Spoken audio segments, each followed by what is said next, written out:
Tom Clark's 6M podcast is a Boink Studios production. And now, on with the show.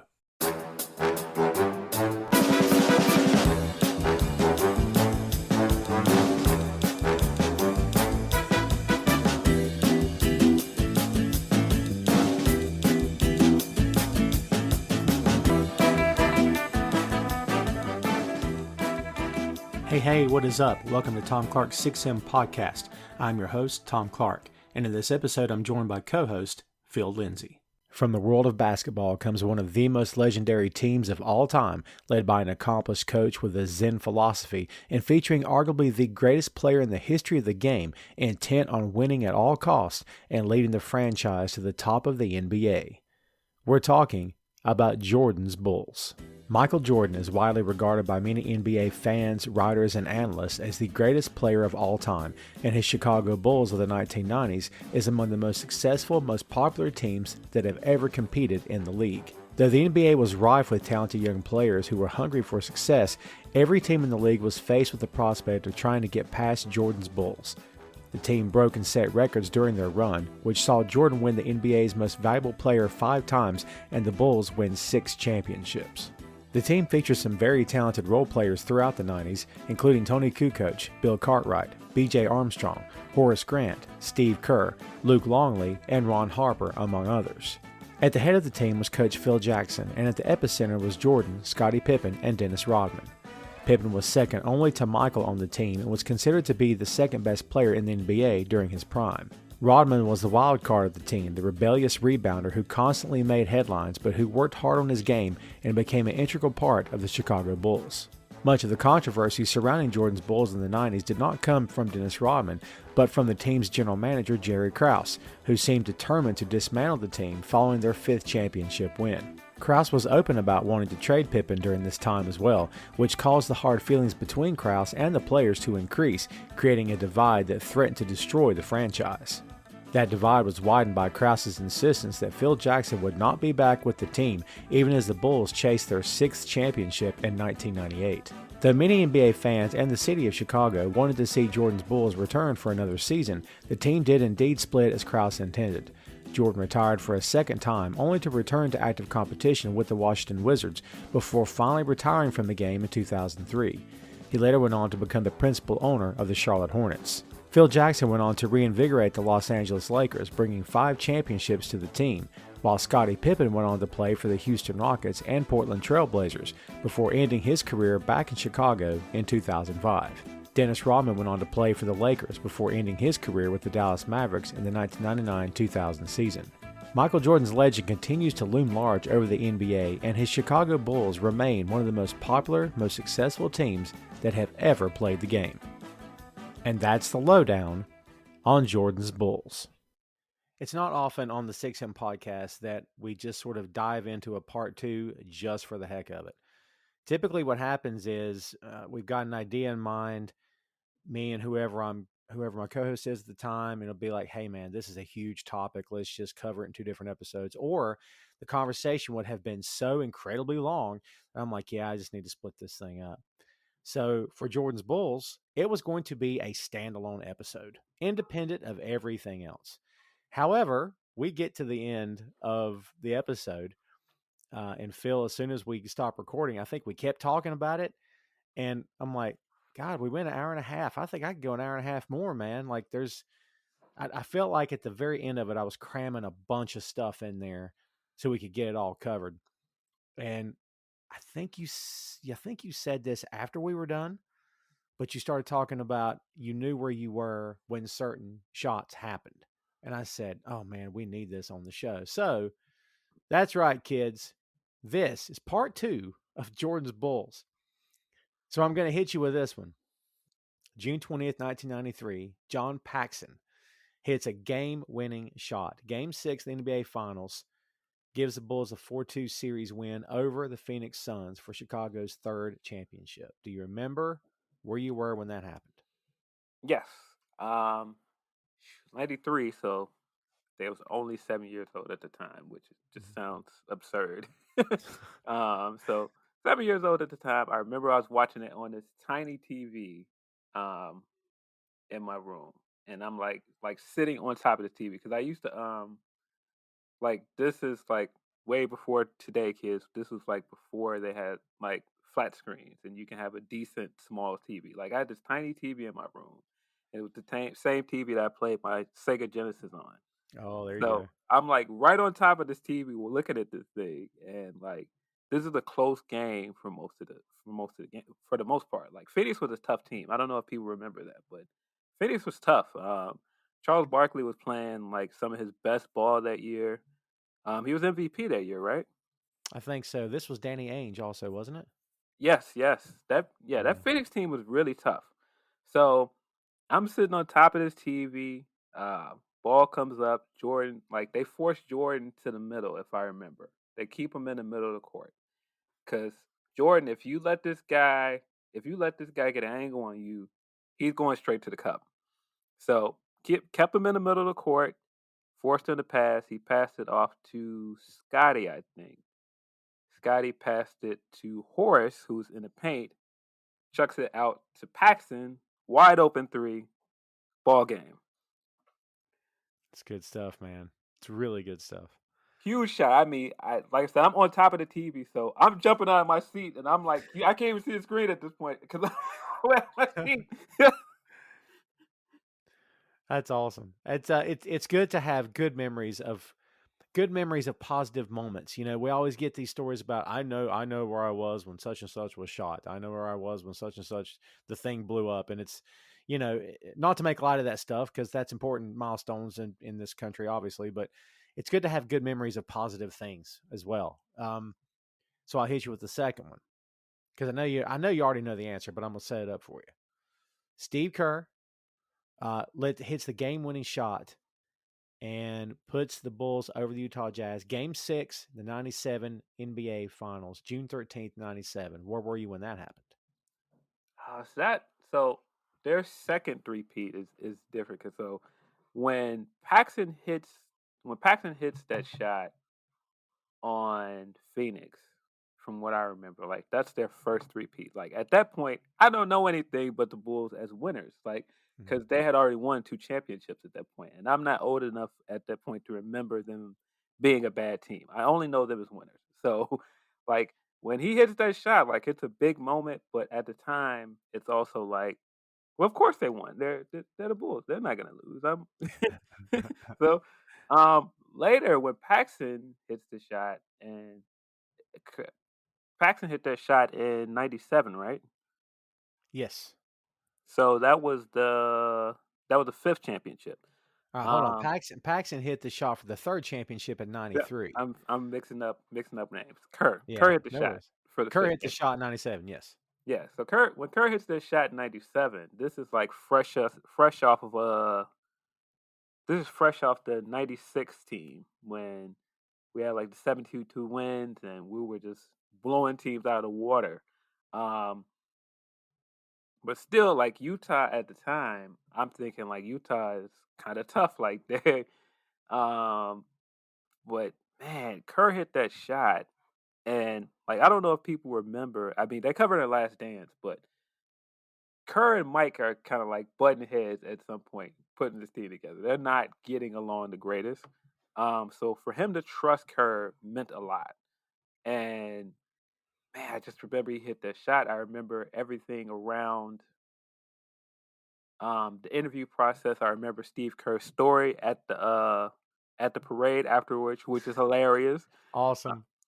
Um, man, just so many good memories. I mean, more so for the second three-peat because I was old enough to actually like remember certain things and be around other people and not be just watching it by myself. Right. Um, but man, that was just such a fun time. Uh, Kerr has a biting sense of humor, and he Yes. doesn't show it. He doesn't show it all the time, but Kerr has a way of being extremely cynical and like condescending, but he's got such a nice face that you don't really get it. Like he'll say something, and then after it's over, you're like, "Did he just diss him? Was that a diss? What did I just hear?" Like it's very off-putting. His sense of humor. It can be wicked at times, but yeah, he's up there and he says, "Well, I guess once again I got to bail Michael out." got to take the last shot. So he said Michael came to him and said, I just don't think I can.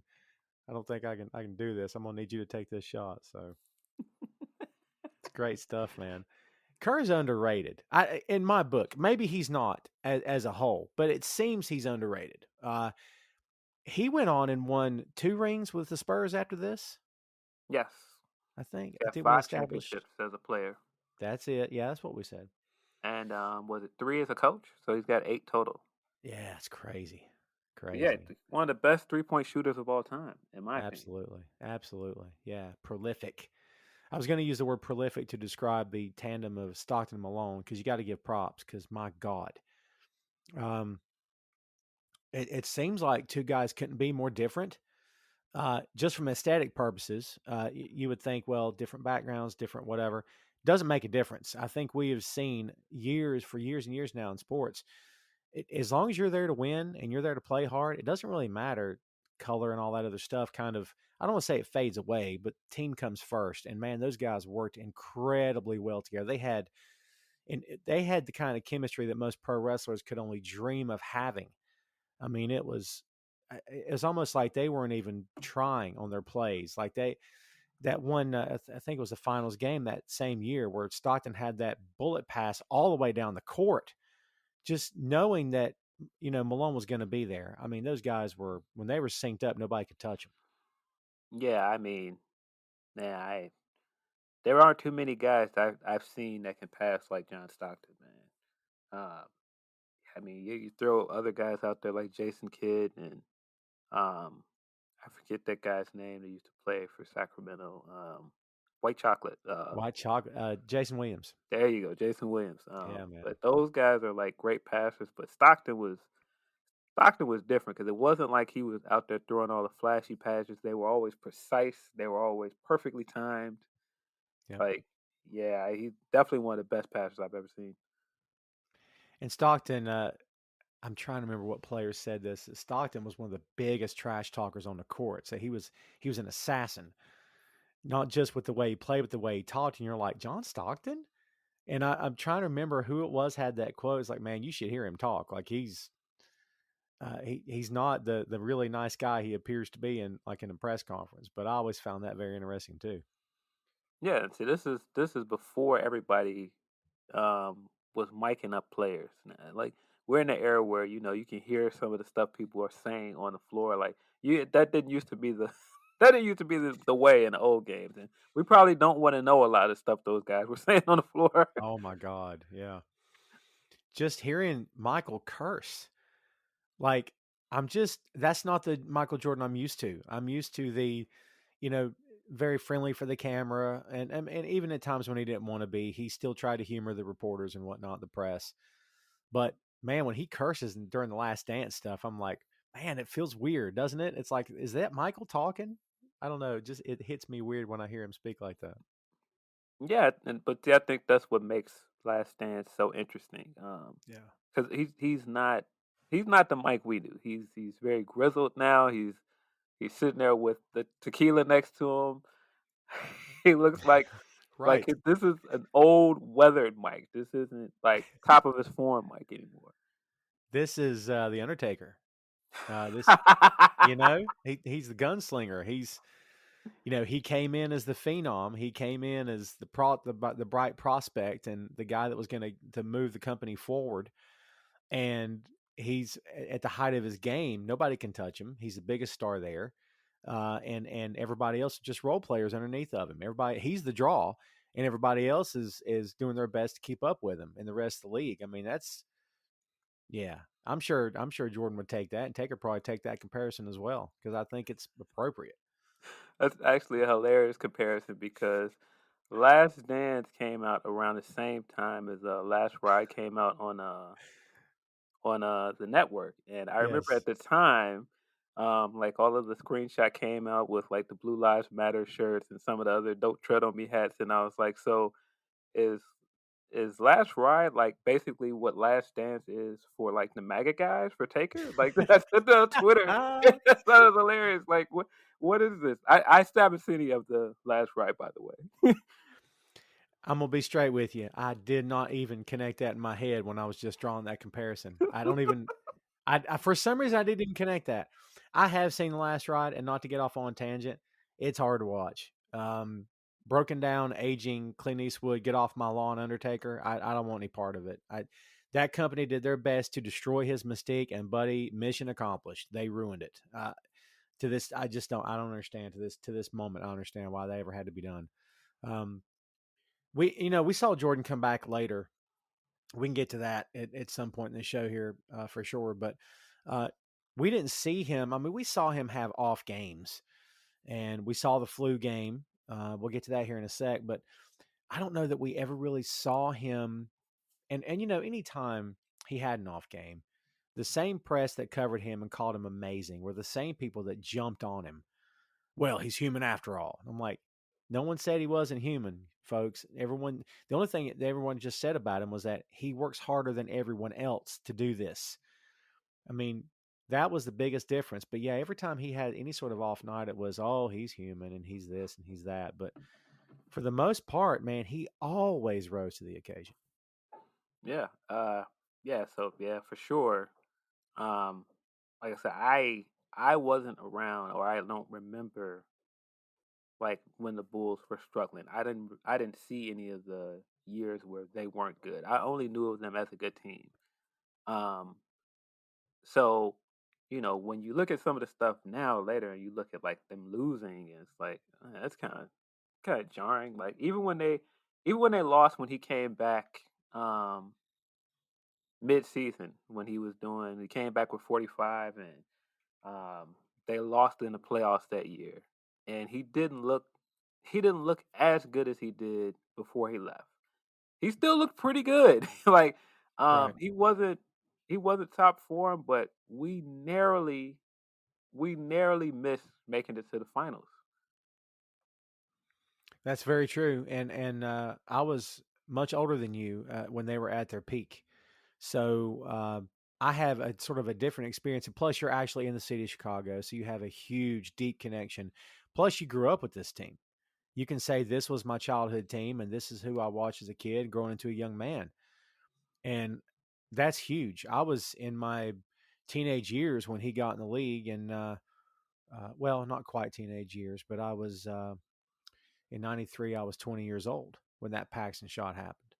And I was just then deciding, hey, I think I like basketball, which I told that story in part one. I wasn't really a fan of any sports until Jordan, because he just had such an electricity and such a magnetism and such a draw. Like, you just felt like you had to watch him. I don't know. There's an aura is the word. That's what he has. He just has this aura around him. And it carried him through his whole career. We talked a little bit about the flu game, and I gotta get your take on this. So June 11th, 97, Game 5 NBA Finals against the Jazz. And for years, they call it the flu game. That's what I knew it as. The infamous shot of him sitting on the bench and his head is on Pippen's shoulder, and I swear he's about to fall onto the floor. And Scotty's like hugging him, and they said that like he got IV fluids during halftime, right? Right. Yeah. And you watch The Last Dance. Turns out wasn't the flu; it was food poisoning, which Yeah. I had no idea, man. Did you know about that before The Last Dance? No, I had never heard this story before, so I was really surprised by that. And I was like, "Come on! First of all, Mike, what are you doing ordering pizza that late at night in Utah?" And then more than one person comes and delivers the pizza. Like there's a group of them that come to deliver the pizza, and they're kind of peeking through the door hole. Like everything about this looks dodgy. Like I feel like once this pizza comes to the door and there's more than one person there, I'm like, yeah, I'm not eating that. So And I it's in Utah, so obviously they sabotaged the thing, you know?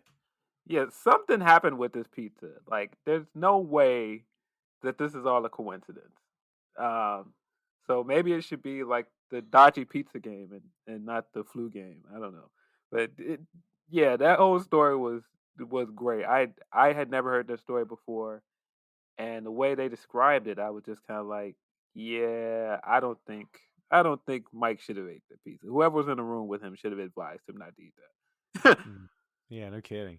I remember that. What was it? His trainer said, "I got a bad feeling about this. Something doesn't seem right."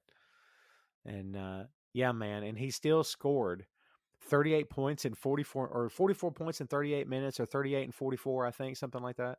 I might have it backwards, but of course, he did. He's Michael freaking Jordan. I mean, you know, I just imagine being a writer at that time and covering this stuff, and just how fun it must have been just covering this guy's exploits, just to say that he was, well, he's done it again, folks. Believe it or not, he weathered the storm and came out on top. I mean, so this sounds like something I'd ask you at the end, but I'm gonna hit you with it right now. What's your take in terms of?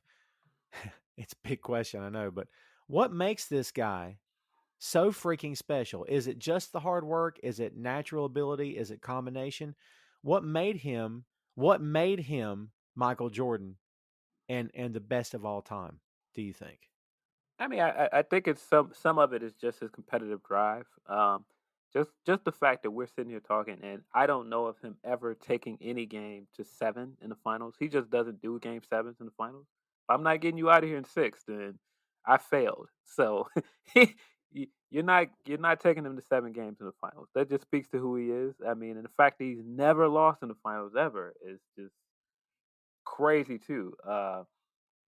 But I more than that, I just think it just was just who he was, and just what he did on the floor. Like he just looked unreal sometimes. Like just watching him dunk on guys and just watching some of the shots he hit.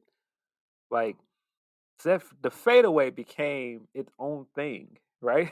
Like just watching him hit the fadeaway on guys, and just how out of this world it looked. It's kind of like watching Steph hit threes right now, and it's like it just didn't look real sometimes. Like some of the stuff he would do, getting in the paint and just hanging in the air in between more than two defenders, like more than one defenders, and just flicking the ball up and it just going in. It's just out of this world stuff.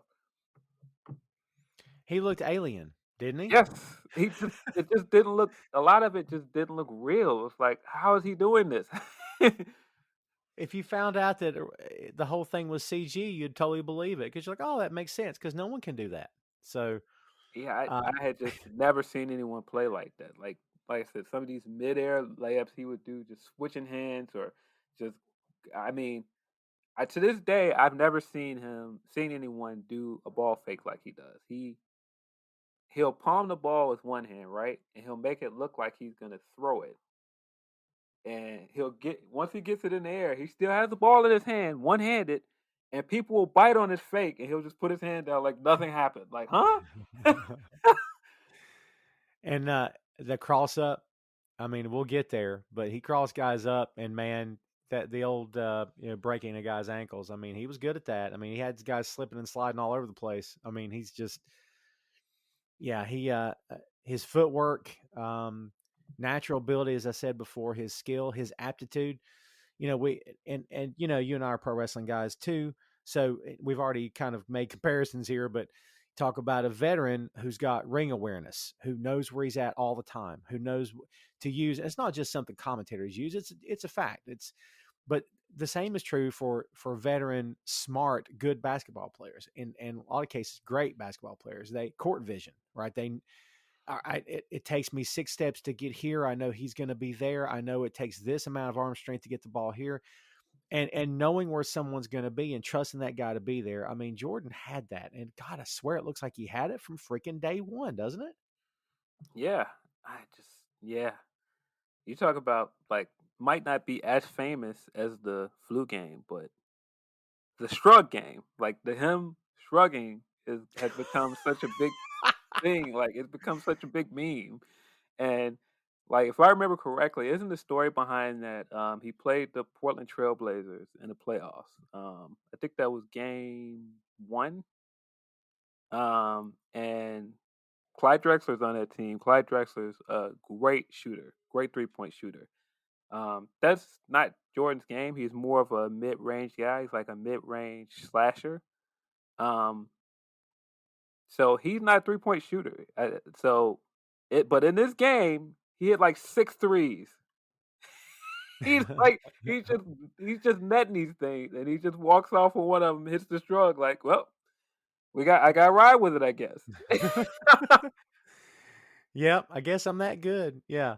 Game 3 of the 92 NBA Finals against Trailblazers. Yeah, first game of the series, record 3-point shots. Um, yeah, crazy, man. 3-point assassin. He could do everything. And I can't say he's underrated in any aspect of his game because I think not think, that's absolute fact. One of the parts of his game that he intentionally went after and he intentionally worked on and he intentionally got better at with a purpose was his defense. Yeah, yeah, I mean, for the best player on the floor to be the top scorer, the highlight, the centerpiece, and the best defender, like how does that happen exactly? How does that happen? And it's not CG, for God's sake. yeah.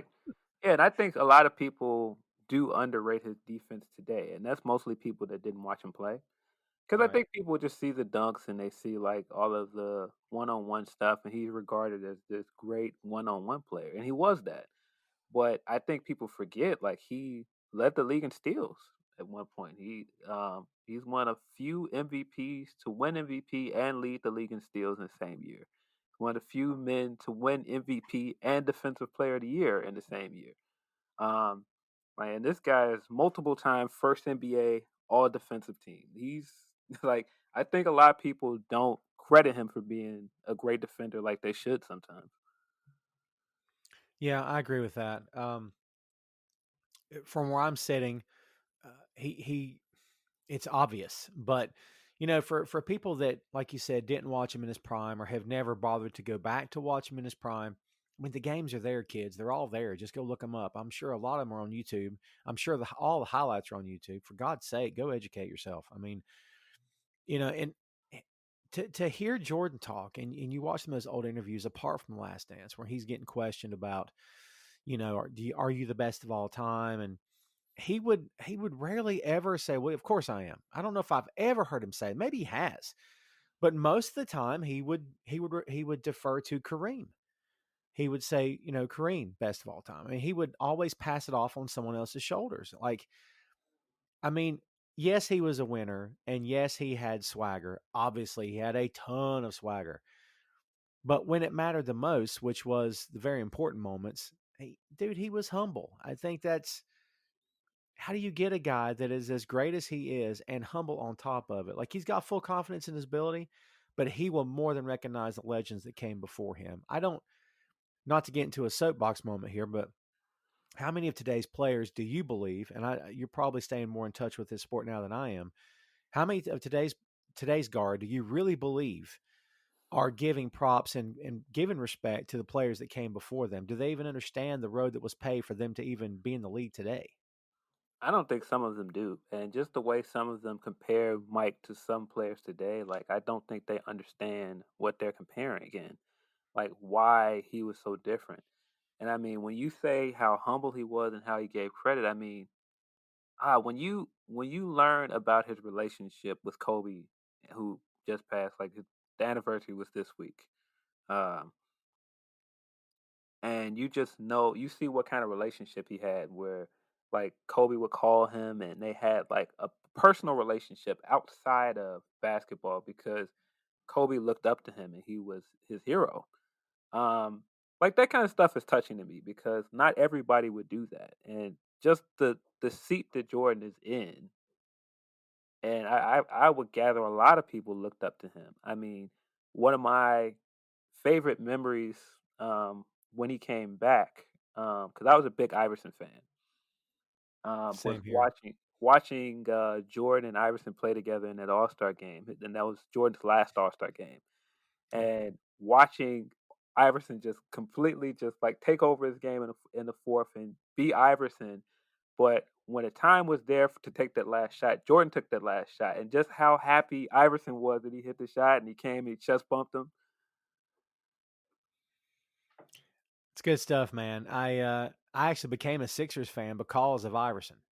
Yes. And they're still kind of my team because after Jordan the Bulls, I said, well, God, what am I going to do now? Because my guy's gone. And I kind of picked up on the Sixers because of Iverson, because to me it was the Randy Moss thing. I'm a Vikings fan because of Moss, and I still am. It was just that idea of, hey, everybody passed on me. They think I'm this, they think I'm that. I'm gonna prove them all wrong. I'm gonna show them how good I am. And that was Iverson to me. That guy was a walking mass unit. He was beat up, destroyed, held together by toothpicks and duct tape and silly string, and just, let's patch him up, put him back out there again. And that's how he played, because he played hurt all the time, and he just hardest working guy on the court. I mean, that's Iverson's got a place in this conversation. Maybe one of these days we'll do a pod on him, because I think there's a lot of great stuff to be said about that guy. Yeah, But I mean, yeah, one of my favorite players of all time. He just that watching that guy. I mean, and before that, watching him cross Jordan, which was just like what, like crazy. like nobody does that to Jordan. Like, I mean, we've seen what people get over on Jordan, of course, but just like to come and do that in your rookie year is just insane. And didn't he shake off Malone in terms of getting the pick and roll on that play? Because Malone had come up and Iverson shook him off, and Malone had something to say afterwards, like, "Well, he told me he didn't need my help. Okay, fine." Yes, And I'm yeah, thinking, he's showing off, man. It's listen, yes, it's a time honored tradition of play, and it's if you understand the mechanics of basketball, you can be successful if you're good at it, and you include your team and you play together as a team. But it's also showbiz. I mean, Magic proved that it's a showbiz sport, man. So go out there and do your thing, right? yeah. Um, again, as wrestling fans, everybody likes a high spot, right? Like nobody.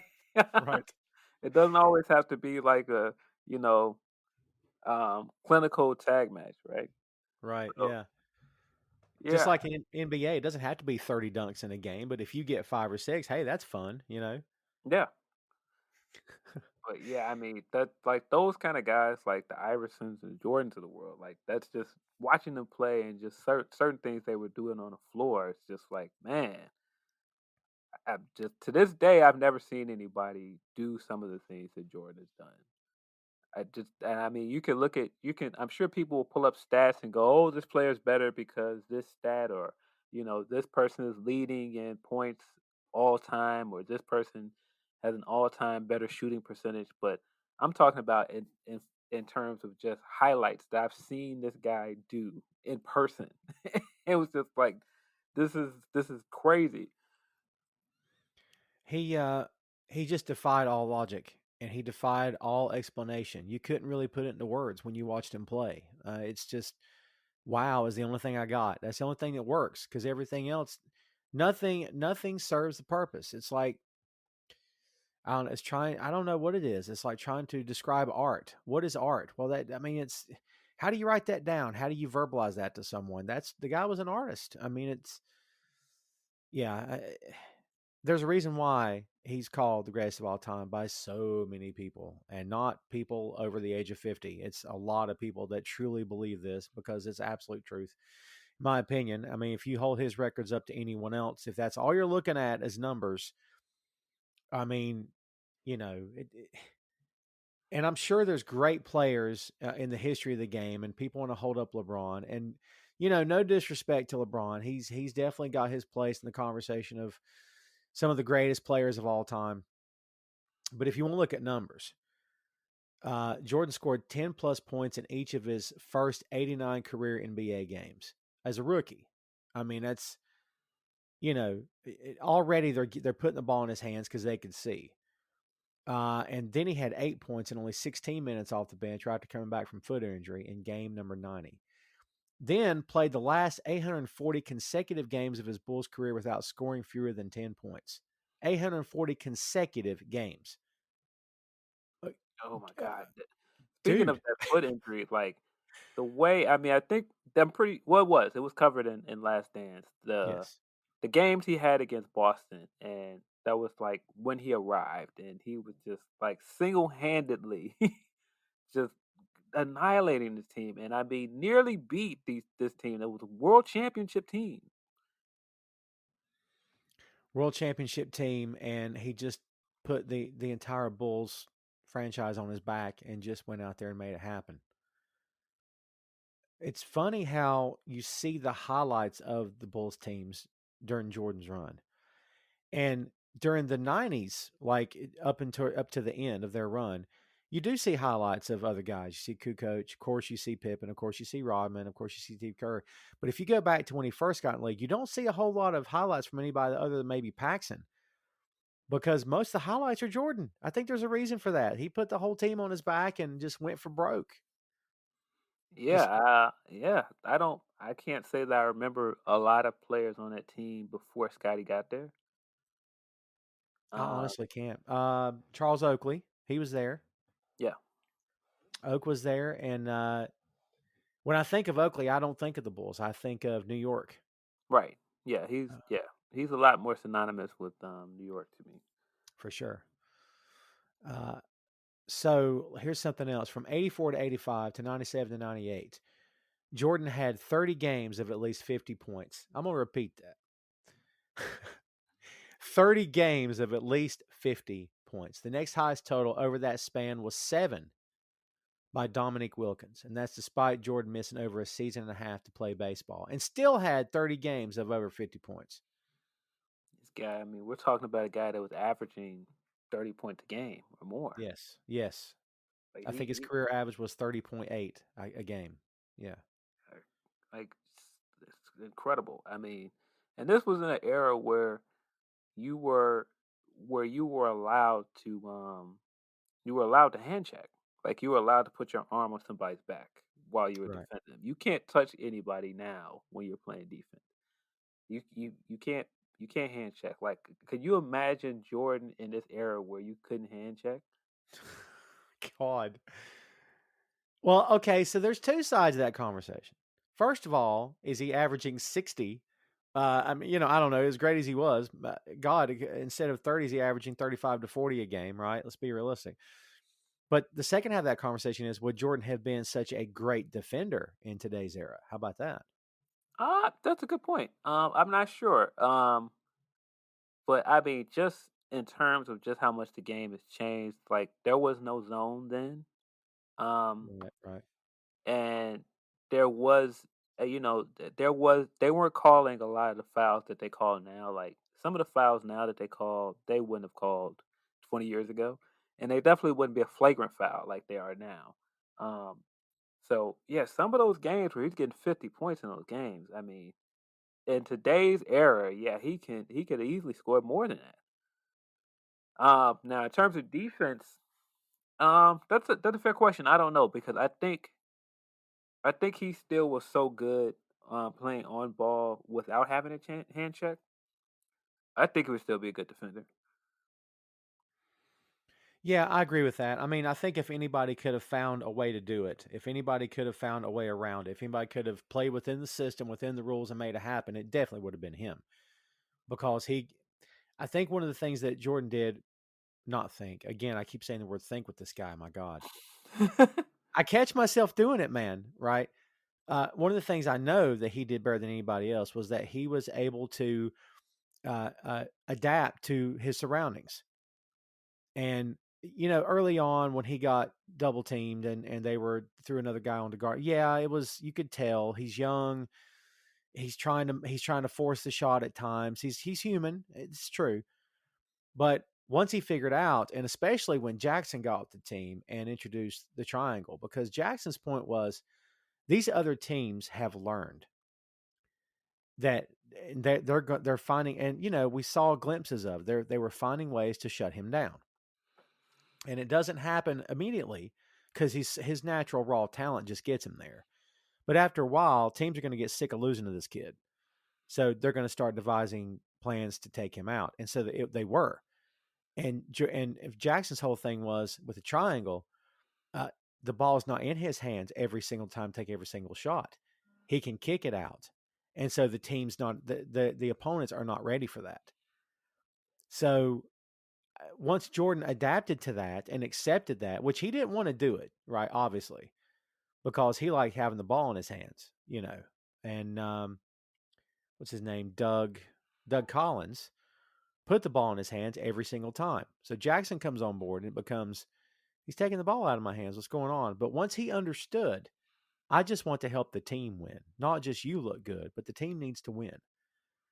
Man, Jordan could have, and I listen, I'll take a shot. I don't care. Jordan could have done a lot of the modern day pro athlete, stick his thumb in his mouth and pout.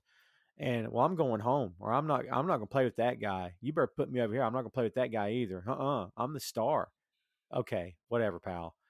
But instead of doing all that crap, Jordan said, all right, let's give this a shot. Let's see if we can win with this. And dude, can imagine if give me a scenario, Phil, where he says no to all of this. What happens to the team after that? Does is Jordan traded? What happens? Is Jackson let go? Because Jackson was Krause's guy till he wasn't. What would have happened had Jordan let ego take over in that time? Yeah. Well, see, I don't even see I don't see a situation where he would have because they weren't able to win or get over the hump until he decided to go, okay, I'm buying in because I mean he was great before that, but they were still losing. They were losing early, like they were getting ousted out of playoffs early. Very true. So maybe at that time, Jordan's mindset was, well, this isn't working. So what else you got? What have you got that can help us? And I think if the Phil Jackson era, especially him coming in, proved anything, is that as long as you prove yourself to him, as long as you show, okay, here's what I'm bringing, and man, this it's good stuff and it's going to work. Once he understands that, recognizes it, and respects it, you're in. You've got to end. That's how Pippen, I think, got such an in with him. Not only did he go to war with him every night, but he also proved to him very early on, hey man, I got your back. Let's do this. And Yeah, I think Kerr proved that eventually. I mean, dude, that's how you get it in with this guy. yeah. I mean, I think for sure with Kerr, Kerr proved early, like I'm not gonna back down. I'm here. I want to win too. Yeah. I mean, egos aside, and there's massive egos on this team. I mean, the biggest ego, of course, is well deserved because it's the guy. But Pippen had an ego. I mean, Rodman, oh my God, right? But I, dude, I never, maybe I'm dead wrong about Dennis. Maybe I am. But to me, Dennis's ego was never, well, I have to do this. I have to show myself. I have to do this. I got to be in spotlight. I just, honest to God, think he was just doing what he wanted to do. And if people got upset, they got upset. I don't, I don't know that he was trying to upset people. Maybe I'm viewing this all wrong, but it didn't feel to me like, oh, I got to provoke them. I got to give them what they're paying for, man. They bought a ticket. I got to give them the rough stuff. I don't think that's him. I think he's just like, nah, this is what I feel like doing tonight. That's how I want to do it. I think on some levels he liked the attention, and I think he liked the accolades that came with it. Um, but at the same time, I think he was just looking for a situation where he fit in, and I think the Bulls gave him that. Because I mean, I don't think it works like doing all of the crazy eccentric things that he was doing and just being ostracized for it. Because he had done that. He was in Dallas, and he was getting a lot of attention for the wrong reasons, but I don't think he felt like he fit on that team. And I felt like at least here, there was a respect given to what he could do and what he brought to the team. And not only that, he was another guy that admired Mike, and you can see that in parts of the Last Dance where you could see how if Mike said something, he respected it. Like if he had to rein him in, he would listen because Yes. it was Mike's team. He was the leader of the team.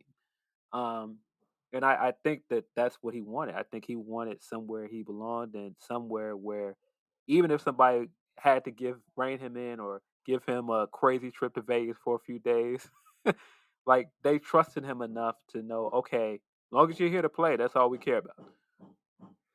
Yeah, and maybe it was just that Dennis was looking for family. Uh, Maybe you know, so. in the story, he talks about his. I think it was a single mom that raised him, and basically he was on his own early, and didn't have any prospects for college. And one college, some obscure college, offered him a scholarship, and he took it and went to Yeah, play for them. But yeah. yeah, His life is strange. Like his story is very interesting. I've watched his 30 for 30. Like there's a 30 for 30 that's just about Dennis. And there were a lot of things in that I didn't know. Like when he went off to college, he got taken in. by a white family, and they kind of treated him like their son, and like he was there, and like their younger son treated him like a brother, and he just lived with them. It was just like, huh? But I think that's just because he grew up in a situation where he was on his own a lot, so he ended up gravitating to other people and trying to connect with other people and look for that family structure. And that was definitely a part of what he liked about playing in Detroit when Chuck Daly was coaching there, because he'll say a lot that felt like a family. And I think we touched on this in part one. The connection that he and Phil Jackson had was tremendous, and Phil understood him. And Phil's part Native American, so he's got very deep cultural beliefs, and I don't want to say religious. He's got spiritual beliefs, and he's very much a hippie, right? And in his mindset and the way he thinks about things, the way he carries himself, and it's a very Zen. And Zen's the best word for Phil, really. I think it's the word we all hear, and I've used for him myself before. But he saw Dennis and didn't see Dennis as a troublemaker. He saw him as just another soul, a special person, and that's how he referred to him, because he was, a soul like Dennis's was unique to him and important. And he, talk about father figure. I mean, he loved him, and they during the Bulls years, and hopefully still now. I don't know, but they stayed in touch apart from the court, and his guidance meant a lot to him. I just imagine. Again, everybody talking about, well, oh no, they're getting Rodman. What's going to happen here? And I was one of those guys that said that. I'll be straight with you. But again, man, it just fit like a glove for sure. I mean, Jordan and Pippen both wanted him because they saw the kind of player he was and said, "Oh my God, we got to have this guy. This is a great trade. Let's make this happen. Great signing." But I think Jackson's the one that kind of brought this all together, as he did with the whole team.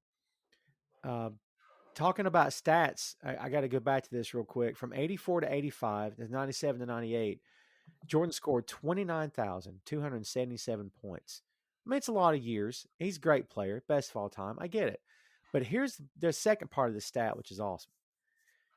It was 24.23% of the Bulls' 120,818 points.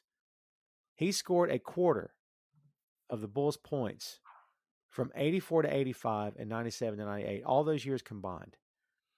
I mean, 25% of all the points scored by the whole team, whoever played, whoever scored, he scored almost 25% of those points. I mean, Wow. crazy. Crazy. He led the NBA in points scored in each of the other 11 seasons. Let's see. As a rookie in 845, he scored no fewer than 13 points in a game. He was held only under 20 points only 9 times. I mean, numbers speak for themselves, folks. 6 career championships, 5 MVPs, I believe. Yeah, he's yeah.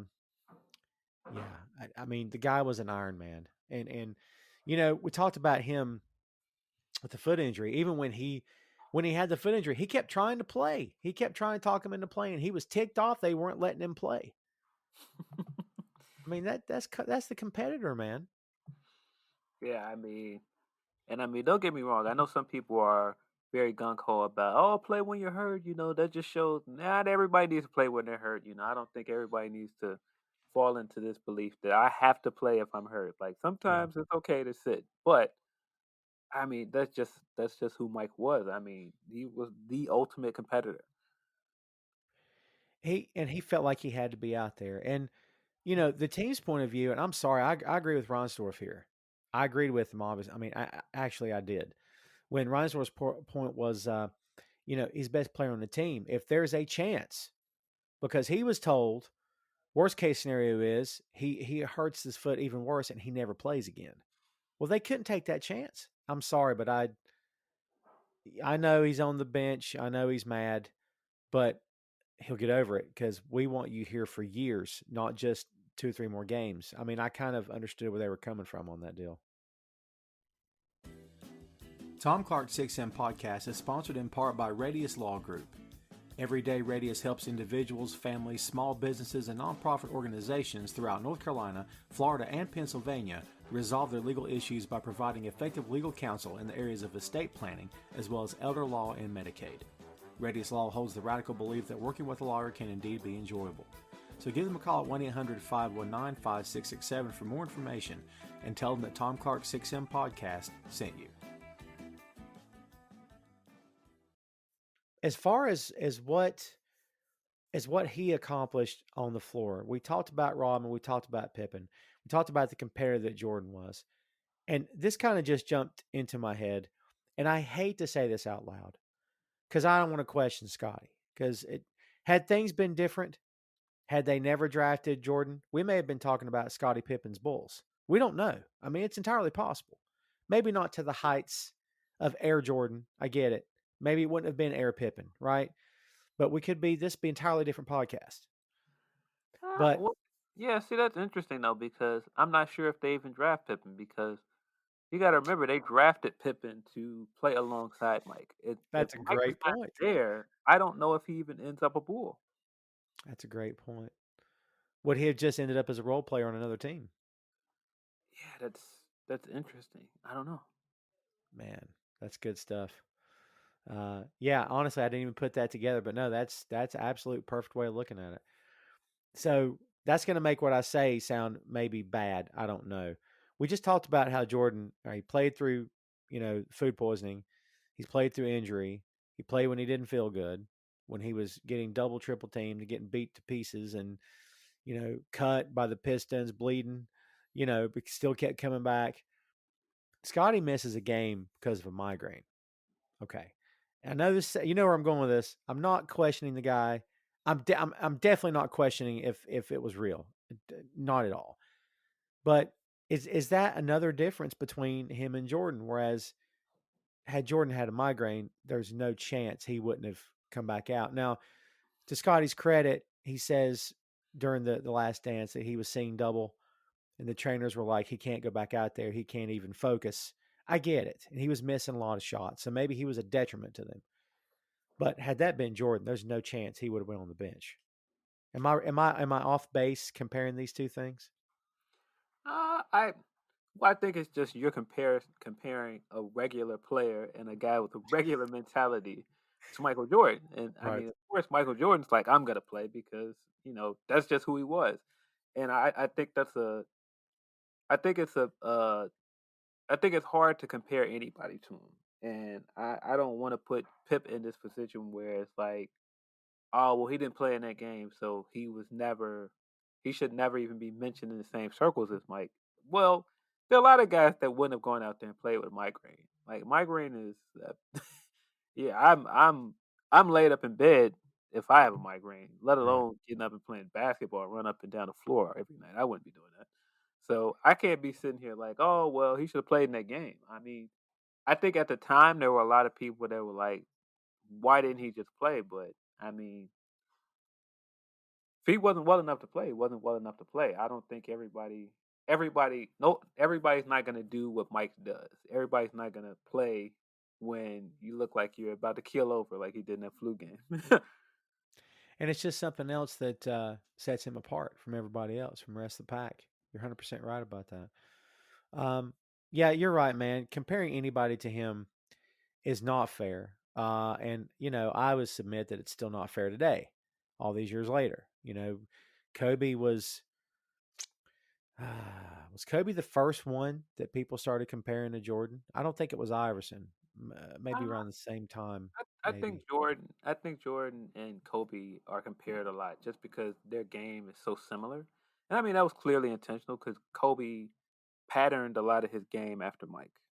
Um, but yeah, I mean, and I know a lot of people that did not like Kobe because of that. That it seemed like he was trying to beat Mike.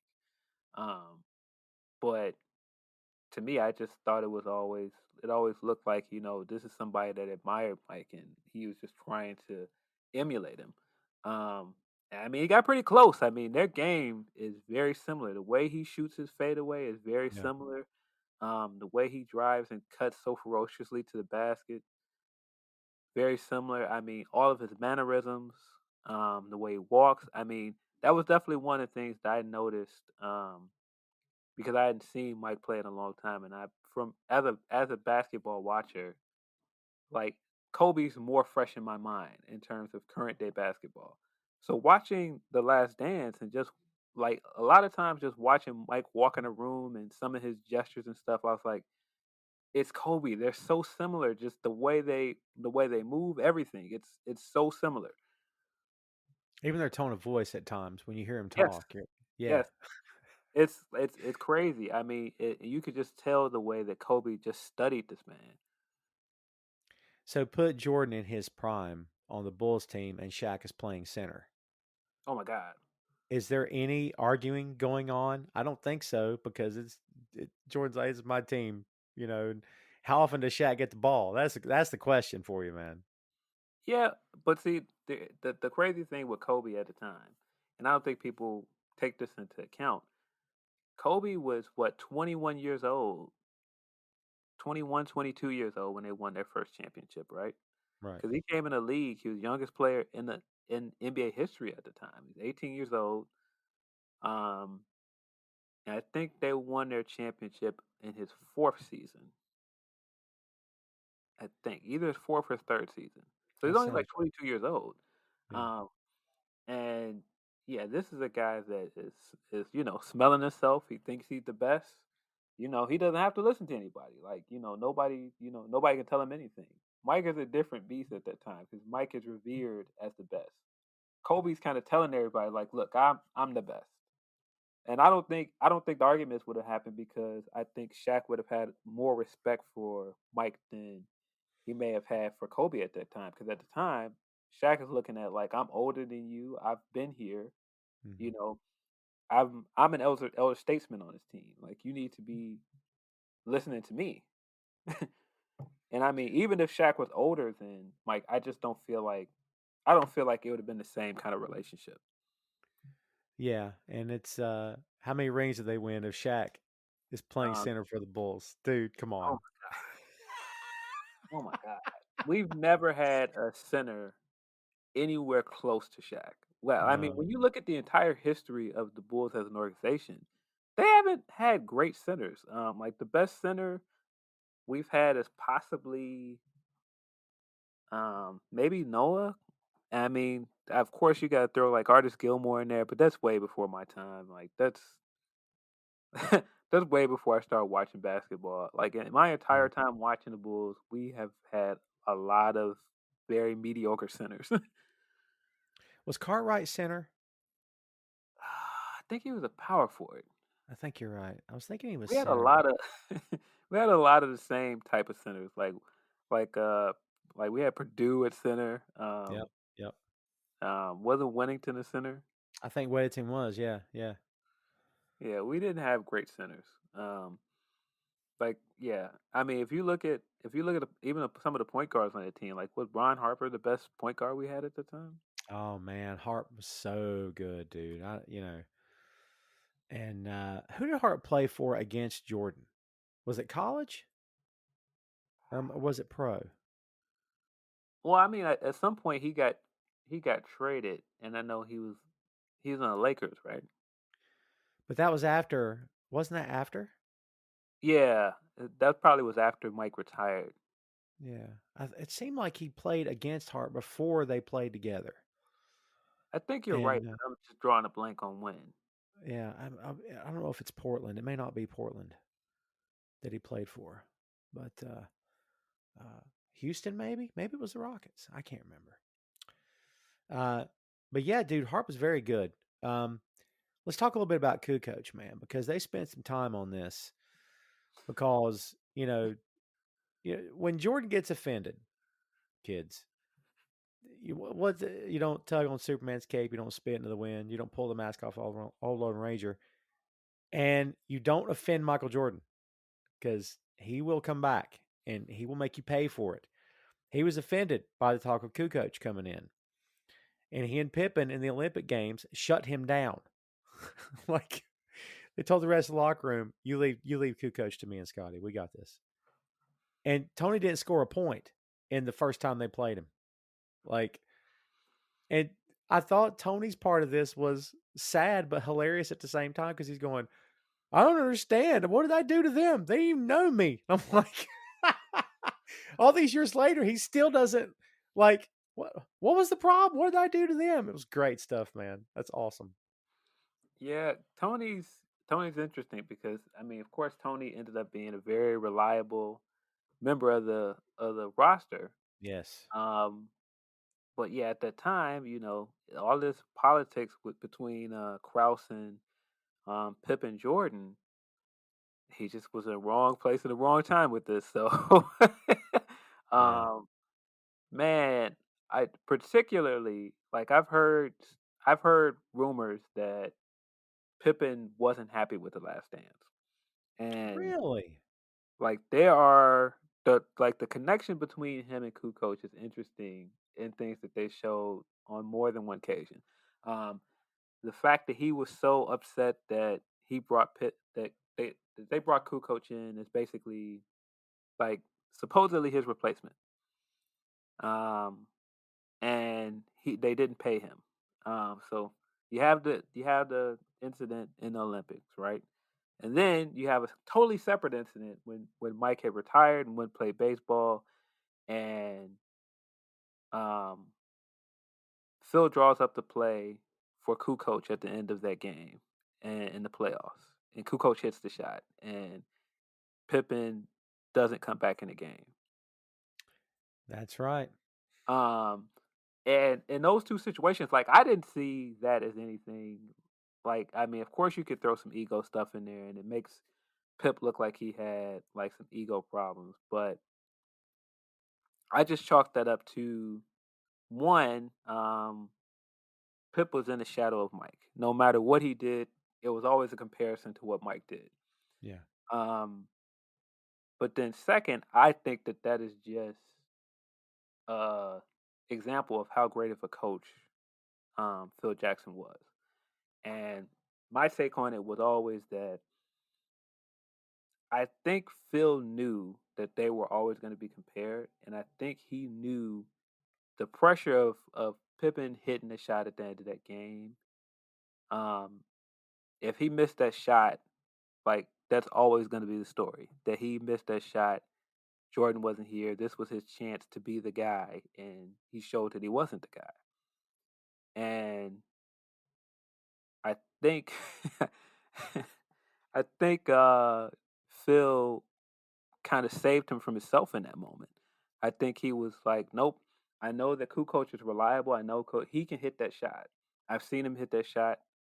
We've drawn up this play, and he's hit that shot during the season. So he's the guy. We're not going to put you. I'm not going to put you in a situation like I can put Mike in that situation because he wanted it, but I'm not going to thrust you in that situation just for the sake of. That's always how I saw it. Right. And Kukoc hitting this shot, and just it was interesting in that way that it wasn't so much that I believe that Phil didn't think that he was Mike or he wasn't of that caliber of player. I think he just knew, Kukoc is the better shooter. He's a more reliable shooter. And it's funny looking back on the history of that because you kind of forget that stuff. I got fuzzy on it when he joined the team because it became, man, when they were at their best, dude, that whole team, not just Michael, obviously Michael, freaking, of course, Michael. But man, when everybody was on the same page and working hard and working to win, good God, dude. I mean, Tony was an invaluable asset on that team. I mean, you could always make arguments that they don't win one ring if Pippen hadn't played with, because Jordan didn't win a ring without him.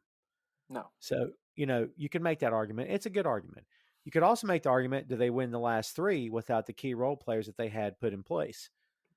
I Yeah. mean, we covered the Rodman stuff in part one. I don't think they win the last three rings without Dennis.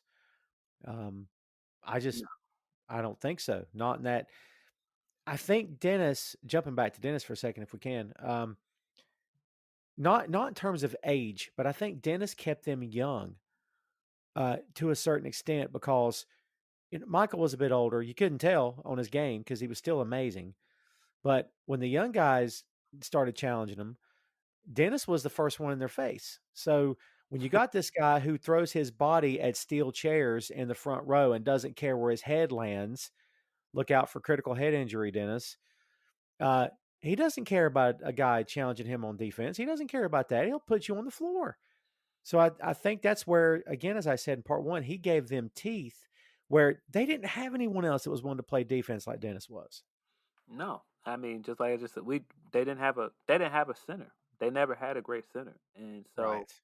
he Dennis kind of filled that lane by being such a great defender and being such a great rebounder, and he wasn't that tall, so but he played big.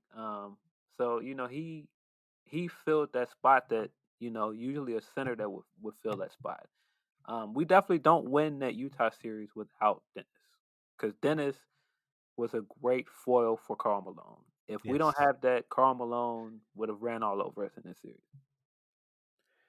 They they touched on the WCW stuff, which there's another there's another connection for us. I don't care what anyone says.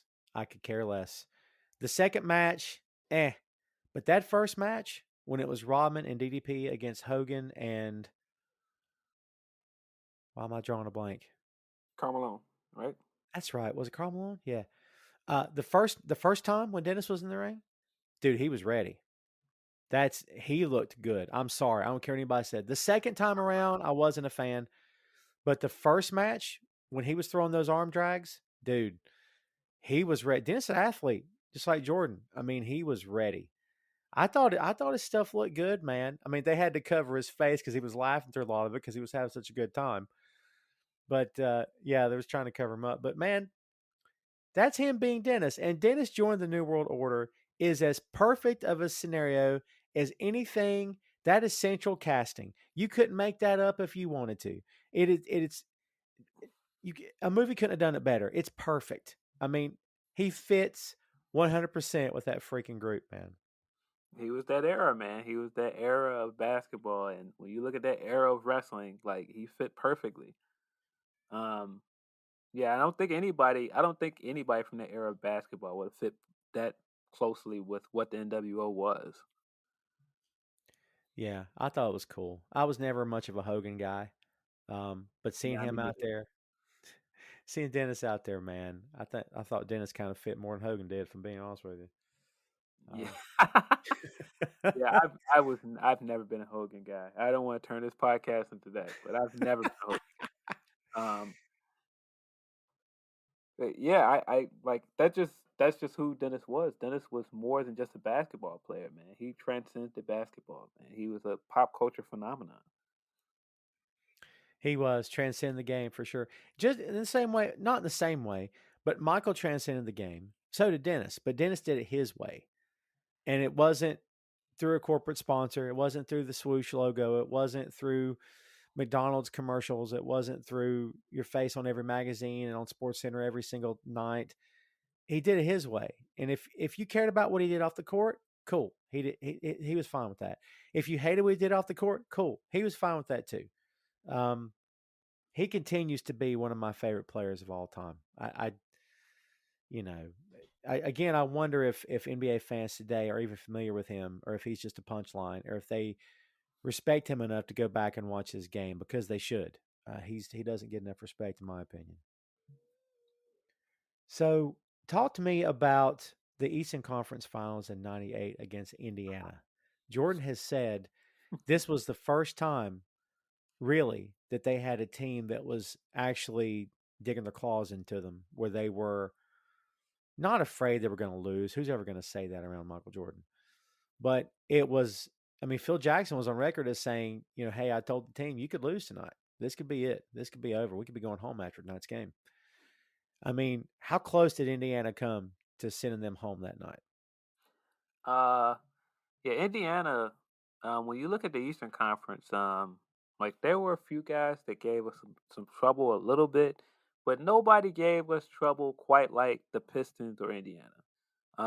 Like yeah, I know New York is up there as one of those rivals, but we never. I don't think we ever struggled to beat New York. um, I think Indiana was tougher. Just cause of how much Reggie wanted it. You could tell Reggie wanted it. Um, Boy, you talk about a player that was fun to hate, Reggie Miller. Yes. I I couldn't stand him. Um, but boy, they were a tough team. And they were deep. They had a lot of players on that team that could hit their shot if you called them. So they had. I'm try to do the memory banks here and see who all they had on that team if I can remember. And now I'm drawing a blank because I can't remember any of their players. Um, well, I know what you call it wasn't. Oh, why? Yeah, that team was deep. I'm just drawing a blank on everybody that was on that team at this moment. But I know they had what Mark Jackson was on that team, right? Mark Jackson. I can't remember his name to save my life.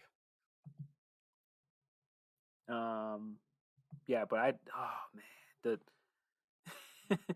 the the Okay. just that rivalry at the time, and just watching like just the back and forth between um Mike and that team at the time was just crazy. Antonio Davis. Yes, Let's see. Was McKee with them during that time?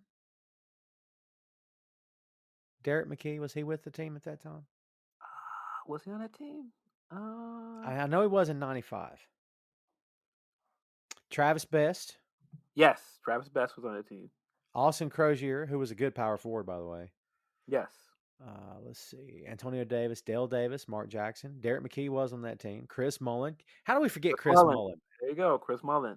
Yeah. Um, Jalen Rose. yes, Jalen Rose. Yes. Shame on me for forgetting Jalen Rose. Did you already say Antonio Davis was on the team? Yes, yes. Yeah, Antonio Davis. At center was Rick Smits. Yes, Rick Smits. Yeah, but that was a deep team. Like, I mean, even if you just look at Jalen at the time, Jalen wasn't what he was when he came here because Jalen played for the Bulls for a minute. Right. But Jalen was different at that time. Like he was, he was consistent. Like he was legit. And dude, they had Bird. I mean, my God. Larry Bird, your head coach, man. I mean, Yeah, that's whew. wasn't. Oh man, I just thought of a nice fun fact. Wasn't Fred Hoiberg on that team? He was. Fred Hoiberg, who ended up coaching the Bulls, and I couldn't stand him here as a coach. Didn't like him at the Indiana Pacers either. So there's your first hint. We shouldn't hire him, folks. Right. Doubly hated.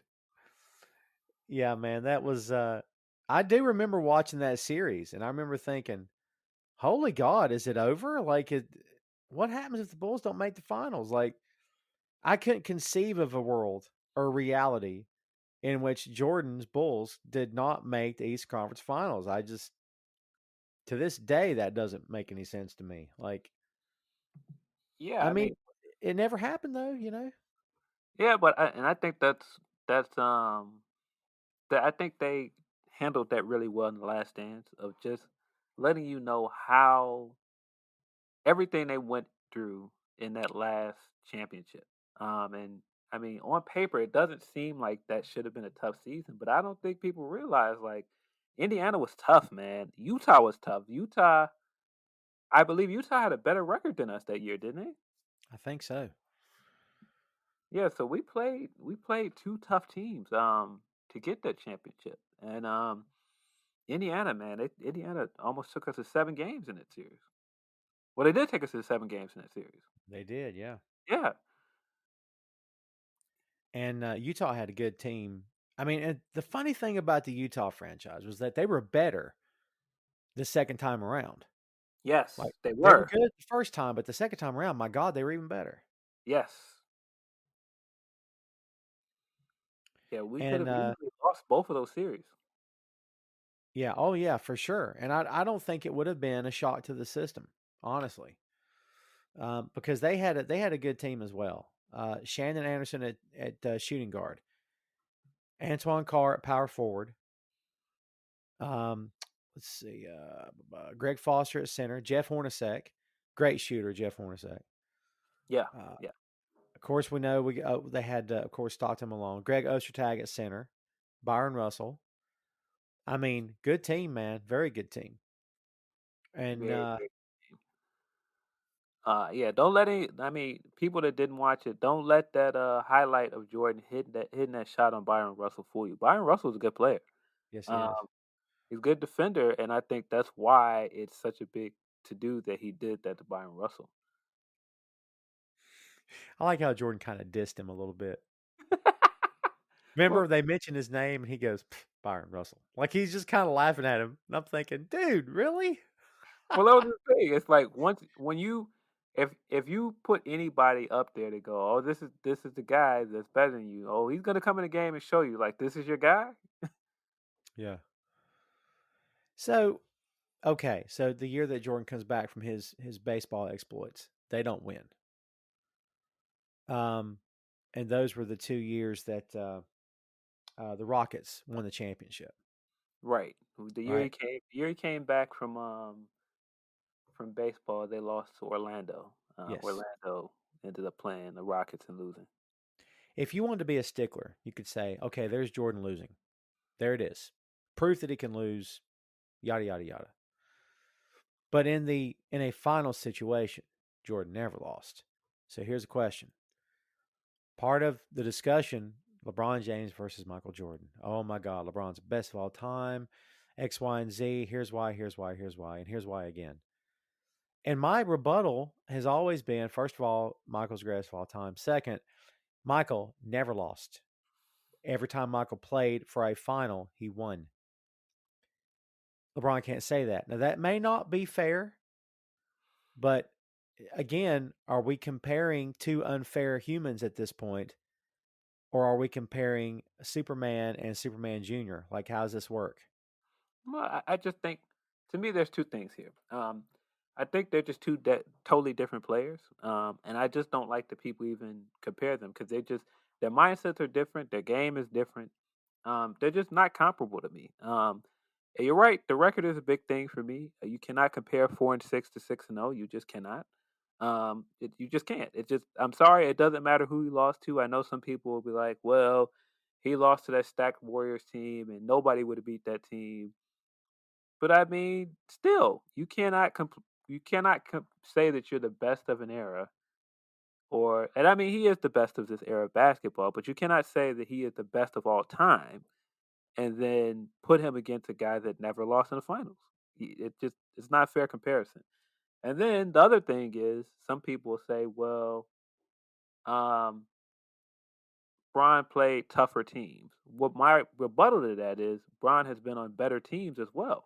I mean, we can sit here and say that depth wise, the Bulls are better than any team that Jordan has played on. But in terms of star power, like I said earlier, he's never played Jordan on those teams. Never played with a great center. He's never played with a center as good as Anthony Davis. He's Right. never played with a big man as good as Chris Bosh. I don't think he has, True. and I don't think he's ever played with a guard alongside him as good as Dwayne Wade. And I had this conversation, funny enough, with somebody that's a LeBron guy. And he said, "So are you saying that Dwayne Wade is better than Pippen?" And I said, "This may sound like sacrilege, but yes, he is. Dwayne Wade has won a Finals MVP. Has Pippen won a Finals MVP? No, no. Dwayne Yeah. Wade had like 30 points a game in that Finals that year, where they won a championship before Bron got there. And if you're basing the argument on merit, on awards, on accolades, then yeah, you have to take that into account. Yeah, I mean, when you look at some of the things that Wade managed to do without, I mean, I'm sure people go, "Oh, well, he had Shaq on that team when he had 30 points a game," but that wasn't Lakers Shaq. That wasn't Shaq in his prime. He they don't win that championship if Wade doesn't completely go off against Dallas, and I don't think Pippen in that same role would have done the same thing. Hmm. Um, Excellent point. so I don't think it's a fair comparison in terms of just like the teams that these guys have played on. I mean, and I for sure Jordan has never played with anybody as good as Kyrie. Like, come on, like I just don't think that that's a good comparison. And so I don't know. I think people are comparing apples to oranges in this, and I think people want to validate it and feel like they're seeing the greatest thing ever because they're watching it now in real time. Right. I think it's one of those things where it's it's a lot of people that didn't watch Jordan play that are saying that Bron is better than him. And I mean, sure, you could say the same thing as my dad watched Big O play, and he watched guys like Bill Oh yeah. Russell play. I didn't watch them play, so I have no frame of reference to those guys. Yeah, no, it's a great point. Yeah, what matters the most to people is what they're watching right now. That's what matters the most to them. And then as they get older, they're going to keep clinging to what they watched and take it with them. I mean, we're doing it here. It's just we're right.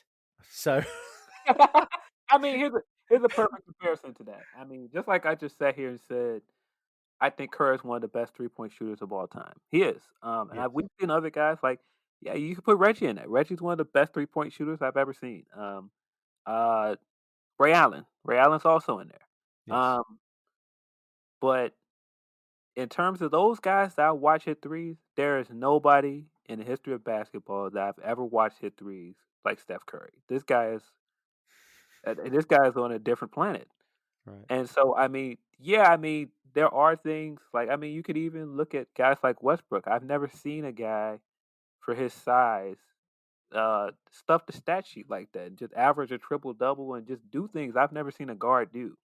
Um, so I mean, yeah, I mean, I'm willing to give people credit where it's due, and this is never a conversation of I don't think Bron is an all-time great, but better than Mike? No, no, no, he's not.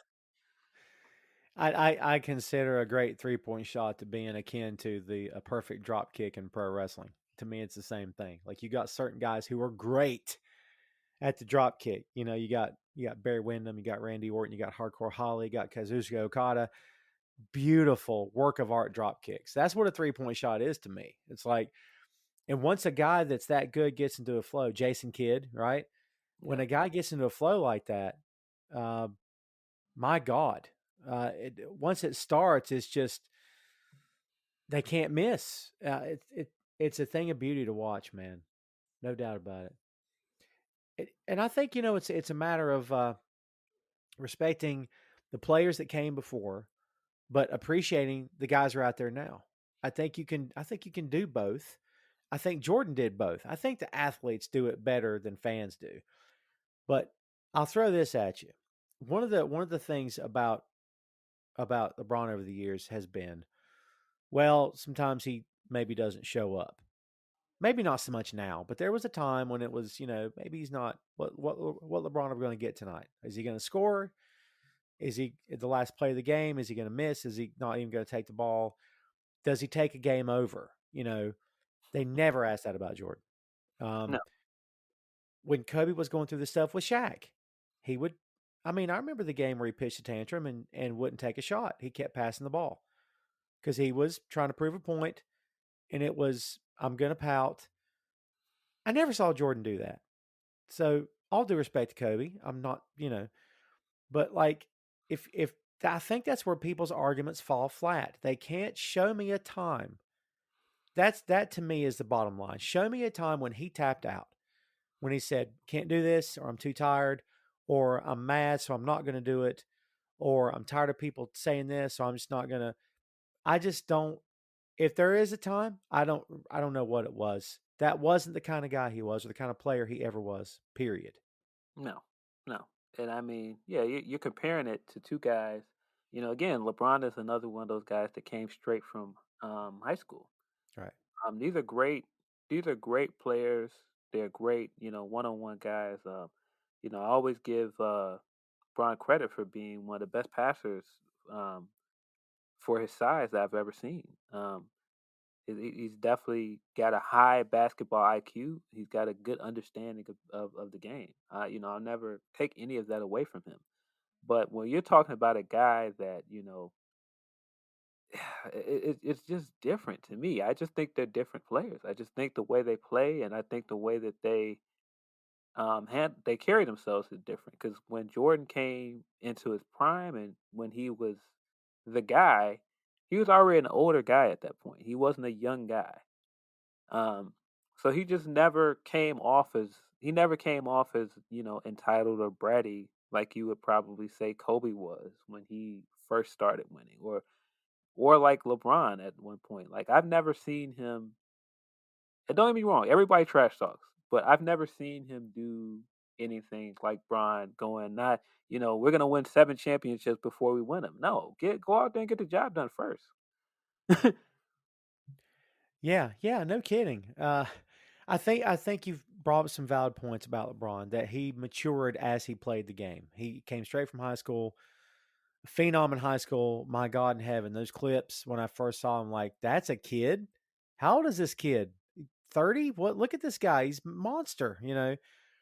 And try maturing on a basketball court on a nationwide audience, worldwide stage. I mean, good luck.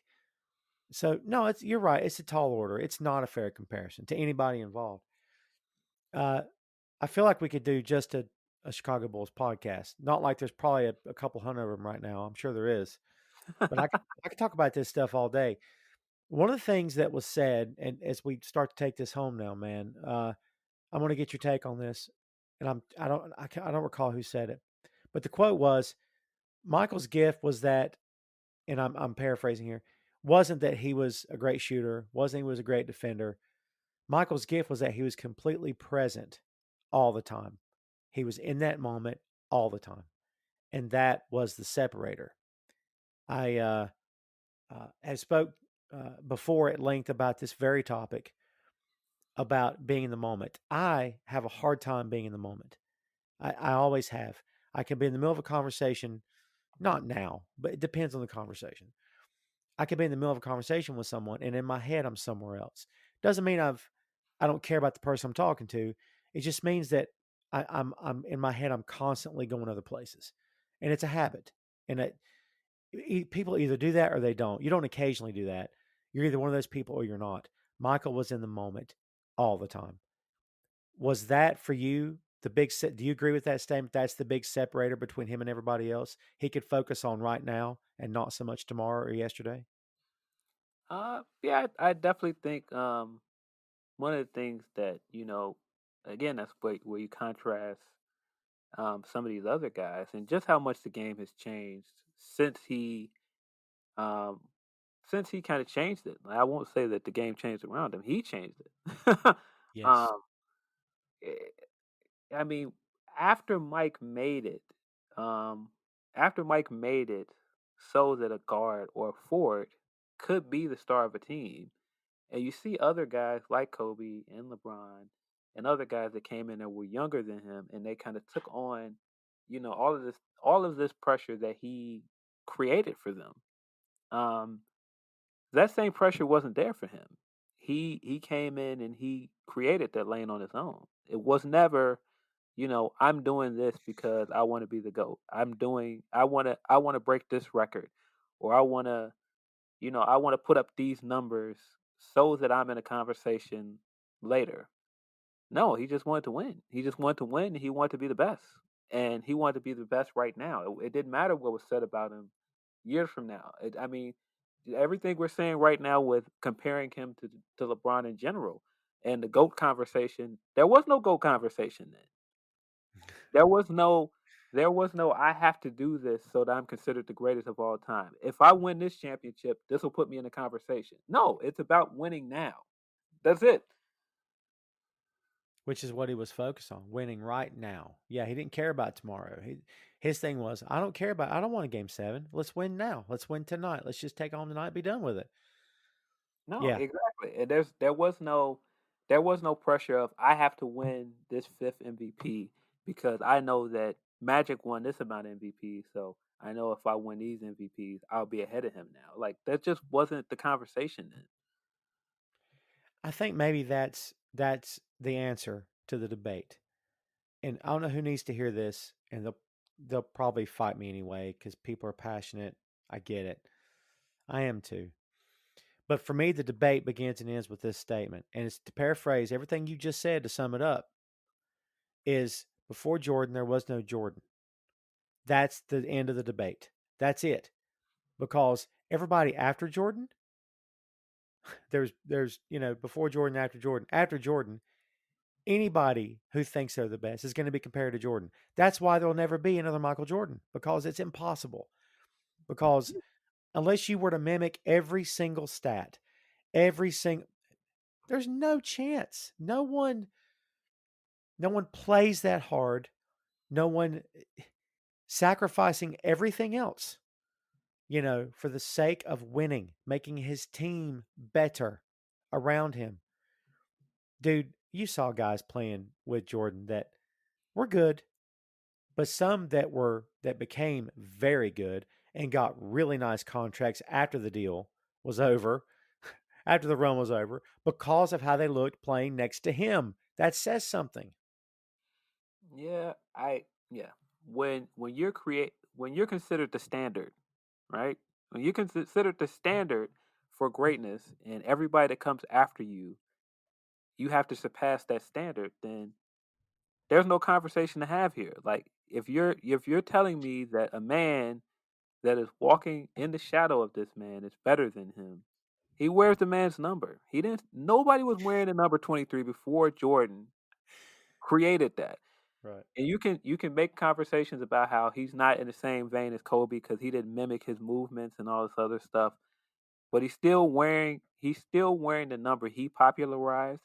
He's still got a shoe deal that didn't eat with a company that didn't even have basketball shoes until Jordan opened that door. He's doing a movie franchise right now that was Jordan's movie franchise. Space Jam is Jordan's. That's something he created. You're doing things in a lane that he already opened those doors for you in. So you can't say that you surpassed him. You're still in his lane. You're still in his shadow. How do you do that freaking movie, by the way? Knowing that people are going to say that. How do you do that? Why can't you just do another movie? Just do your own movie. I don't get it. Because you still want to be in his lane and you want to say that I did it better than him. Then Yes. do your own thing. Yes. Yeah. Jordan was one of the first athletes to shave his head, to chew gum on the court, to wear baggy shorts, to be a modern era in the moment kind of younger guy. I mean, you could say there, if not for Jordan's swagger, if not for Jordan's way of doing things, would Allen Iverson, would they've taken a chance on him? The Sixers, would it have been? Would he have even have cared as much? Yeah, Jordan opened the door for everybody.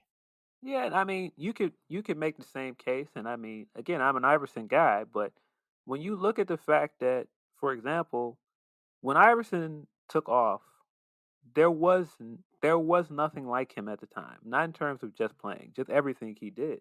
When you look at how everybody wears that arm sleeve now, Yeah. nobody was doing that before Iverson started doing it. When you look Right. at how everybody is covered in tattoos, and Iverson was ostracized for that, but now Yep. people are celebrated for it. Like, look at LeBron right now. LeBron walks on the floor wearing a headband, wearing an armband, is covered in tattoos, like Iverson was, and Iverson was treated like, what is this guy doing? Who is this guy? He's a thug, but you don't talk about Bron the same way. Right. Yeah. Good call. Um. Yeah. I just don't. I keep going back to the debate. Keep going back to people drawing comparisons. For my money, there'll never be a comparison between Jordan and anybody else. I just don't. Nah, I don't think it holds water. I don't. I think there are just certain guys that are just their own guy, and I mean, in the same breath, I know for some people, they hold Big O in that category where there is never going to be another Big O, um, and there shouldn't be. Just like there's never going to be another Bill Russell. There's never going to be another Magic Johnson. Those are just guys that they did something different at that time. I mean, at the time, we had never seen anything like Magic Johnson, a guy that could play all five positions and just Yeah. just and that could just pass like in nobody out there. It's just so good. You don't have to compare everybody. It's just sometimes people can create their own legacy. And it's a matter of, again, how much do you want it? How bad do you want it? How much does it mean to you, uh, to go out there and to leave everything? It's an old cliche. Leave everything on the court. Don't think about tomorrow. Do it tonight as if tonight's your last game. I Yeah. mean, a lot of games Michael played looked like he was, oh, this is his last game. I mean, you know, I don't want to end this thing on a down note. I feel like we hit some down notes on the first part because of Kraus. I don't want to do that. I think the most defining aspect of this team is that any of these guys, to their credit, any of these guys could have said, "I don't care how great this Jordan guy is. I'm not going to put up this anymore. Put me somewhere where I can score some points, and make a good living. I want to be a player on a good team. Just put me somewhere." No, they saw, hey, not only could we win with this guy, he will make sure we don't lose, and maybe I'll learn something along the way. I mean, whether anyone's ever said these words out loud, dude, you got to believe that someone was thinking it. I mean, how do you not? You're with the greatest in the world. I mean, greatest of all time. How do you not think that? Um, I don't know how you do this for 2 shows in a row. So I won't ask you for your last word, but is there anything you'd like to add about the topic? I mean, I I think if anybody's listening and like there's some like parts of me that get fired up with the LeBron and Jordan stuff. I think people also have to realize like I'm a Chicago fan. Like I live in Chicago. I've always been a Chicago Bulls fan. And for us, LeBron is the opposite of what Jordan was, and it's in the sense that Jordan stopped a lot of those teams like New York and Indiana and whoever else in the Eastern Conference from getting to the next level. For us, we never reached another level again after Jordan. The closest we got was 2011, and who was standing in our way? LeBron. Right. So there's a part of me that will always not like LeBron, and that isn't me making it personal. That's just sports rivalries. That's just what it is. We had to get through Miami when he was there. We had to get through Cleveland when he was there, and both times this guy, I felt like I won't jump into some of the way that he plays that I don't like, and turn this into a Bash Bronner thing. Right. But to me, it's sacrilege. It's sacrilege to compare him to Jordan in a way. Like this is a guy that came on our floor and hit a game winner, and outside of that place is Jordan's statue. You just can't do that. You can't compare him to Jordan. You can't do that. No, and again, I go back to what I said at one point about Jordan not comparing himself to anyone because he would defer to Kareem or Bill Russell, who he mentioned by name many times in his career. I mean, those are the guys that he enjoyed watching, that he had a lot of respect for. So, yeah, it's a whole different thing. And to this day, and again, all due respect to the late Kobe Bryant, and all due respect to LeBron for what he's accomplished. I just don't. There's just something about Jordan, that aura. You can't duplicate the aura. That's something the No, man will. He'll you take can't. it to his grave. No, you can't. You can't duplicate the realness of it. Like there was never conversations about who he needed to surpass or what number he needed to get to do that. And I think that's just something that can't be duplicated. You can't duplicate something that was done in the moment, and it wasn't done, for it wasn't done for the sake of knocking down somebody else's achievements. Yeah, 100% right. Uh, it's just I don't know. I get speechless at the end of this thing, but the memories for me have been the best part of doing these 2 episodes because getting to go back and not just watch The Last Dance. That's not just the only thing, but talking about, you know, reliving a lot of this stuff because it's so good, because there's so many great memories attached to it and stuff you remembered as it happened, stuff that you look back on now and say, God, what a great time to be a fan. I mean, he did for the NBA. Not the NBA wasn't good already. All right, I get it. But to me, there's only ever going to be one Tiger Woods in golf. That's it. I mean, Yeah, how many more people watch golf and play golf today because of Tiger? How many more people are in the NBA right now because of Jordan? yeah. I mean, man, I don't think people realize like there was nothing here. There was nothing in Chicago. There was no Like this wasn't an era of like we don't have a lot of celebrities that come out of our city. Not I mean there are celebrities that are born in Chicago, but a lot of celebrities that were born here, they move somewhere else. They become LA guys or New York guys. Um, but like this isn't a town where, you know, there is a big star in this town that's in the city. Like and that's what made what Mike was doing at the time such a big deal. Like he literally put the city on the map. He did, and you made some incredibly great points in the first episode of this show because we cannot overstate his importance to the city of Chicago. We definitely cannot overstate his importance to the game of basketball. I mean, this guy was pound for pound, as we say in the pro wrestling biz, pound for pound, the best of all time. I mean, there's just no comparison. I just, for what he meant to the game, for what he meant for competition's sake. Like you said, we are the ones, the fans, the reporters, the press, the media, the sports writers. We are all the ones who make this guy into a god. His game it spoke volumes. He never had to get interviewed. He never had to talk. I mean, it's great that he did, but his game spoke volumes about who he was as a man and a competitor. And I think for me, that's the important part of this whole conversation is that Jordan's statement was, look how I play. And dude, the way he played, it's going to stand the test of time. I can't, all due respect to everyone that came before him. I love watching the highlights. Everybody does. But, you know, what Jordan did transcends the game. I don't know if there's any other way to say it, man. I mean, I'll ask you, are you an NBA fan if Jordan never got to Chicago? I probably would have became an NBA fan because my dad was a big basketball guy. Um, my dad played, my dad coached. So I would have gotten into basketball at some point, possibly, but I can't imagine what my fandom would be like without the Chicago Bulls and Michael Jordan. Like I just like there's so many things that I still believe in as a basketball fan because I saw that growing up and because I experienced it. It just I just I couldn't I couldn't think of anything better than growing up and having a team in the city that were winners. Like it just and just seeing the drought we've gone in since then and not being able to win a championship since then. That just shows you how important it was to us as fans. Everything we've done and everything we've hoped for since then is attached to Michael Jordan.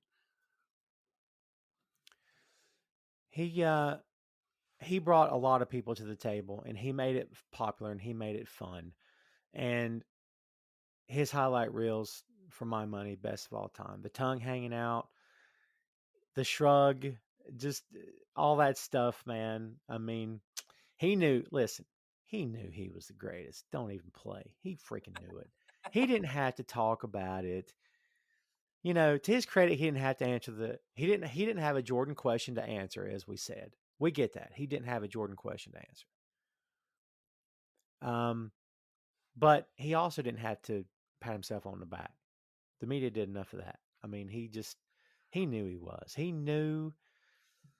And I love that we got glimpses of that on The Last Dance where he was just kind of letting his guard down and talking about one guy or this other guy and stuff and just being himself, which was awesome. This is something we could just keep talking about because it's so much fun. Um, I guess for me, what this all boils down to is he's greatest of all time. And we've said that a whole bunch. But he made me care about basketball. He made me want to watch it. And I miss the days of getting off work or coming home from school or whatever it was at the time and saying, so Tom, what you gonna do later? Oh, baby, Jordan's on tonight. I'm watching. Got to watch the game. And I miss that. I don't do that with anything else. I mean, apart from wrestling now, I'll say it now with certain wrestlers, but it's not the same as Jordan. Again, greatest of all time. I'll go to my grave saying that. I'm sure a lot of other people will too, you included. So, uh, he's the greatest, man. And again, go back and check out Jordan's Bulls if you haven't, because it's the highlights, the games. I'm encouraging my son to do it. He's watched some with me, and he's a fan of today's game. But I'm trying to teach them the old school stuff too. It never gets old, kids. Go out of your way to watch it. The best game ever, and the best player of all time. And that, once again, is Jordan's Bulls.